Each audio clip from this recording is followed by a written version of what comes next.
బీర్బల్ కథ ఎత్తుకు పై ఎత్తు. సమయస్ఫూర్తితో, చమత్కార సంభాషణతో, వివేకవంతమైన సలహాలతో అక్బర్ చక్రవర్తి అభిమానాన్ని చూరగొన్న బీర్బల్ అంటే ఆస్థానోద్యోగులు కొందరు అసూయపడేవారు. బీర్బల్ను చక్రవర్తి అభిమానానికి దూరం చేయాలని ఆశించేవారు. ముఖ్యంగా ఆస్థాన వైద్యుడు హకీం జలీం ఖాన్, అతడి సన్నిహిత మిత్రులు బీర్బల్ను ఎలాగైనా ఆస్థానం నుంచి తొలగించాలని సరైన అవకాశం కోసం ఎదురుచూడసాగారు. ఇలా ఉండగా అక్బర్ చక్రవర్తికి ఉన్నట్టుండి జ్వరం రావడంతో ఆస్థాన వైద్యుడి కోసం కబురు చేశాడు. వైద్యుడు ఔషధాలను తీసుకుని ఇంటి నుంచి బయలుదేరుతూ ఉండగా హడావిడిగా వచ్చిన అతడి మిత్రులు, మనం ఎదురు చూసిన అవకాశం రానే వచ్చింది, దీనిని జారవిడుచుకోకుండా సద్వినియోగం చేసుకోవాలి. మేం చెప్పినట్టు చేశావంటే ఆస్థానం నుంచి బీర్బల్ ఉద్వాసన ఖాయం అన్నారు. అలాగా, చాలా సంతోషం, ఏం చేయాలో చెప్పండి మరి అని అడిగాడు వైద్యుడు ఉత్సాహంగా. వారిలో వృద్ధుడైన ఒక రాజోద్యోగి వైద్యుడి దగ్గరికి వెళ్ళి చెవిలో ఏదో రహస్యంగా చెప్పాడు. ఆ మాట వినగానే వైద్యుడి కళ్ళు ఆనందంతో విప్పారాయి. ఉత్సాహంగా రాజదర్శనానికి బయలుదేరాడు. చక్రవర్తి కంబళి కప్పుకుని పడకపై పడుకున్నాడు. ఆయన్ను చాలాసేపు రకరకాలుగా పరీక్షించిన హకీం ఆయనకేం పెద్ద జబ్బు లేదని, కావలసిందల్లా కొన్ని రోజుల పాటు విశ్రాంతి మాత్రమేనని గ్రహించాడు. అయినా అసలు సంగతి బయట పెట్టకుండా, ఇది చాలా తీవ్రమైన వ్యాధి ఆలంపన, దీనికి నా దగ్గర చక్కటి ఔషధం ఉన్నది అని చెప్పి కొంతసేపు ఆగి, ఈ భస్మాన్ని ఎద్దుపాలతో కలిపి తీసుకుంటే త్వరగా పనిచేస్తుంది. ఏమిటి, ఎద్దుపాలతోనా అని ఆశ్చర్యపోయాడు చక్రవర్తి నమ్మలేనట్టు. అవునా ఆలంపన, కనుగొనటం కష్టమే గాని కొన్ని ఎద్దులు పాలిస్తాయి అన్నాడు వైద్యుడు గుంభనంగా. అలా పాలిచ్చే ఎద్దును ఎవరు కనుగొనగలరు అని అడిగాడు చక్రవర్తి. ఆ పని బీర్బల్ చేయగలడు ప్రభు, అతడు చాలా తెలివైనవాడు, ప్రభువుల అభిమానం పొందినవాడు కదా అన్నాడు వైద్యుడు. బీర్బలా, నిజంగానే అతడి పని చేయగలడంటావా అని అడిగాడు చక్రవర్తి. అవును, ఈ పని బీర్బల్ మాత్రమే చేయగలడు ప్రభు. నేను ఇచ్చే ఈ భస్మాన్ని ఎద్దుపాలతో కలిపి రోజుకు 3 పూటలు సేవించండి. ఎద్దుపాలు దొరక్కపోతే ఆవు పాల అనుపానంతో తీసుకోవచ్చు.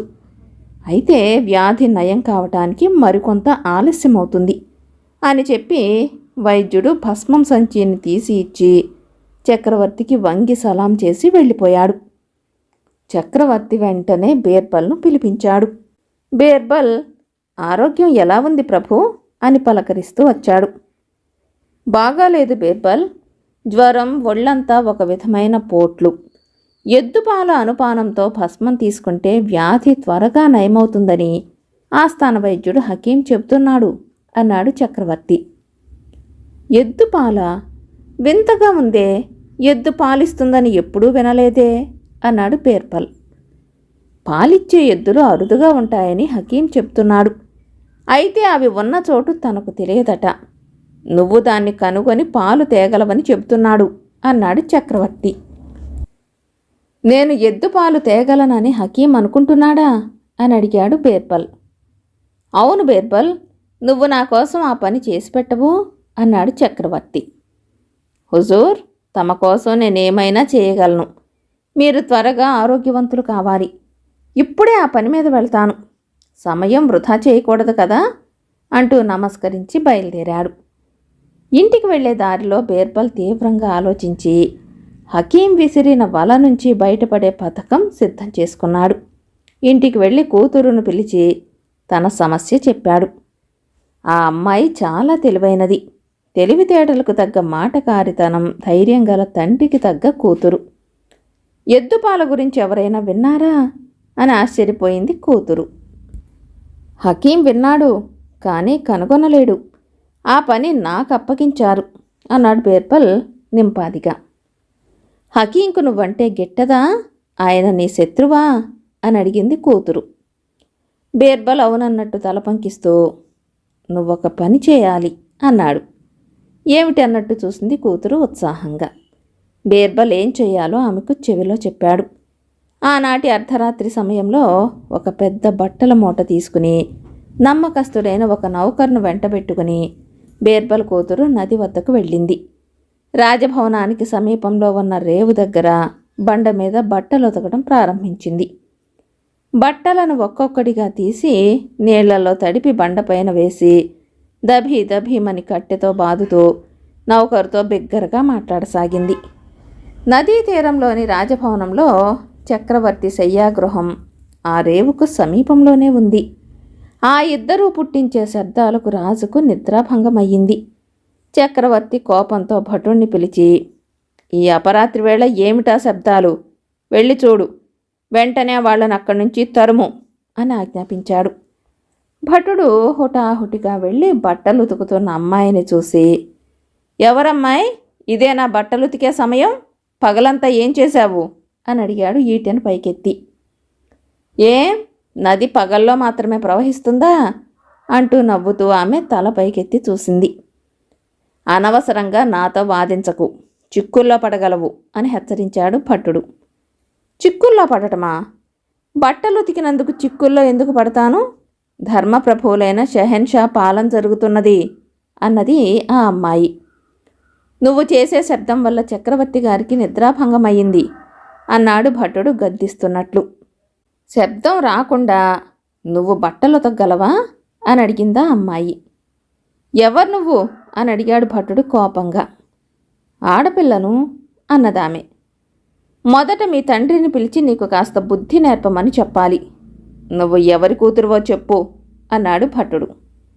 "మా తండ్రి కూతుర్ని" అన్నదా అమ్మాయి. "నోర్మొయ్, ఇలా పని కాదు. చక్రవర్తి దగ్గరికి వెళ్దాంరా, ఆయనే నీకు తగిన బుద్ధి చెప్పగలరు. నీ పొగరబోతు ధోరణి చూస్తుంటే చీకటి కొట్టువాసం తప్పదులాగుంది" అంటూ బయలుదేరాడు భటుడు. ఏమాత్రం భయపడకుండా ఆ అమ్మాయి భటుడి వెంట చక్రవర్తి దగ్గరికి వెళ్ళింది. భటుడు చక్రవర్తికి వంగి నమస్కరించి సంగతి చెప్పాడు. "అర్ధరాత్రి వేళ బట్టలు ఎందుకు ఉతుకుతున్నావు?" అని అడిగాడు చక్రవర్తి.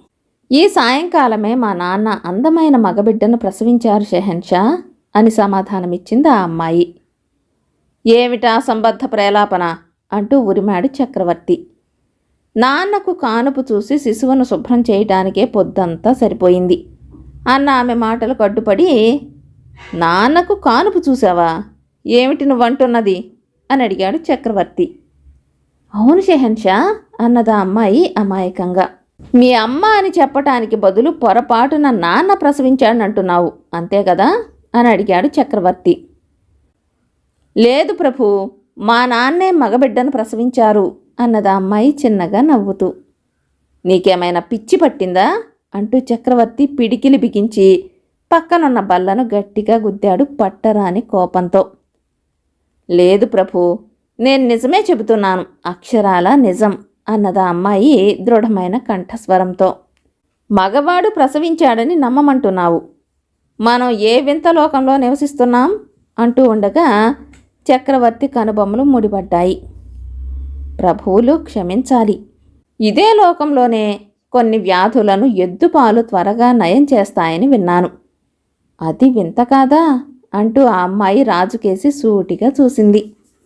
"అంటే నువ్వు బీర్బల్ కూతురివన్నమాట" అన్నాడు చక్రవర్తి. "అవును ప్రభు, తమకు నిద్రాభంగం కలిగించినందుకు క్షమించండి. ఎద్దురు పాలిచ్చినప్పుడు మగవాళ్ళు పిల్లల్ని కంటారు, రాత్రులు ఎండలు కాస్తాయి" అన్నది తల వంచి వినయంగా. "నువ్వు చాలా తెలివైన అమ్మాయివి. ఇప్పటికే నువ్వు నాకు ఎద్దుపాలు తెచ్చి ఇచ్చేశావని మీ నాన్నకు తెలియజేయి" అంటూ చక్రవర్తి బంగారు మొహరీల సంచిని తీసి ఆమె చేతికి అందించాడు. ఆమె వంగి నమస్కరించి అక్కడి నుంచి భవనం నుంచి వెలుపలికి నడిచింది. "ఎద్దుపాలు, చిచ్చి! జలీంఖాన్కు ఈ ఆలోచన ఎక్కడి నుంచి వచ్చింది? బీర్బల్ను చిక్కుల్లో పడేయాలని అనుకున్నాడా? ఆ సంగతి రేపు చూడాలి" అనుకుంటూ చక్రవర్తి నిద్రలోకి జారుకున్నాడు. మరుసటి రోజు ఆస్థాన వైద్యుడు హకీం జలీంఖాన్కు మరీ చెడ్డ రోజుగా పరిణమించింది.